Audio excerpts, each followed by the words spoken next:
अस्सलाम वालेकुम friends. Drama serial सुकून जिसकी 47th इकसात में कहीं भी सुकून नज़र नहीं आया, सभी बेसकून थे, मगर अपने आखिरी किस्त में सबको पुरसकून करके बिलाखिर इख्तिताम पजीर हो ही गया। फ्रेंड्स, इस ड्रामे का इख्तिताम बहुत ही खुशगवार अंदाज में हुआ और जो ड्रामा शायकीन हमदान और ऐना को एक साथ देखना चाहते थे वो ऐना और हमदान को एक साथ देख कर बहुत खुश और पुरसकून होंगे, क्योंकि ऐना और हमदान एक बार फिर से एक हो गए। फ्रेंड्स, इस ड्रामे में वालदैन और नौजवान लड़कियों के लिए एक बहुत अहम मैसेज भी था। ये ड्रामा एक आई ओपनर था इन वालदैन के लिए जो अपनी औलाद ख़ास तौर पर अपनी बेटियों की ना तो बात सुनने के रवादार होते हैं और ना ही इन पे एतमाद करते हैं और जल्दबाजी में गलत फ़ैसले करके अपने साथ साथ अपनी बेटियों की ज़िंदगियाँ भी बर्बाद कर देते हैं और बाद में ख़ुद भी पछताते हैं। और एक मैसेज इन लड़कियों के लिए भी था जो प्यार और मोहब्बत के नाम पे लड़कों की बातों में आकर इन पे एतमाद करके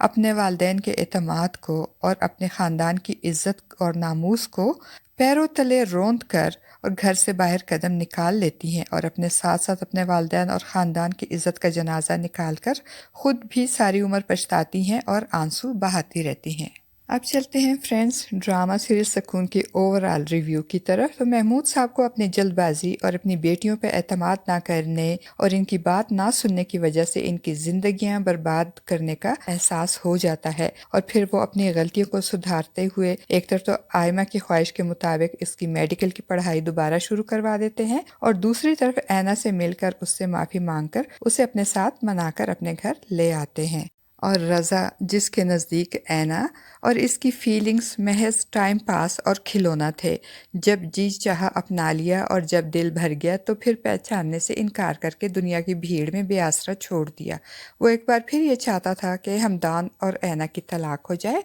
ताकि वो इससे शादी कर ले, मगर जब वो ऐना से मिलता है तो इस बार ऐना उसे उसके किरदार का वो आईना दिखाती है जिसे देखकर रज़ा खुद शर्मिंदा हो जाता है और हमदान से मिलकर इसके सामने अपनी गलती और नाकामी का इजहार करता है और ऐना से भी हाथ जोड़कर माफ़ी मांगता है। और दूसरी तरफ शानज़े जिसने अपनी यकतरफ़ा मोहब्बत की वजह से हमदान को परेशान किया था, उसे भी इस बात का एहसास हो जाता है कि अपनी यकतरफ़ा मोहब्बत और ख्वाहिश की वजह से किसी को ज़बरदस्ती हासिल करना मोहब्बत नहीं बल्कि ख़ुद गर्ज़ी होती है। हकीकी मोहब्बत और ख़ुशी तो अपने ही मोहब्बत को खुश और मुतमईन देकर ही हासिल होती है और यही मोहब्बत की मेराज होती है। और फिर शानज़े को ये बात समझ में आ जाती है और वो ये बात अपने वालिदैन को भी समझाती है और फिर अपनी स्टडीज़ मुकम्मल करने के लिए बाहर चली जाती है और जाते जाते वो हमदान के नाम एक लेटर छोड़ जाती है जिसमें वो हमदान से अपनी गलतियों की माफ़ी मांगते हुए उसे ऐना के साथ खुशगवार ज़िंदगी की दुआएं भी देती है। फ्रेंड्स, अब बात करते हैं ऐना और हमदान की। तो ऐना जिसका निकाह महमूद साहब ने गुस्से, जल्दबाजी और उस्मान के बहकावे में आकर ज़बरदस्ती हमदान के साथ कर दिया था। हमदान जिसका इस सारे मामले में कोई सरोकार नहीं था, वो तो सिर्फ ऐना की मदद करते हुए उसे घर ड्रॉप करने आया था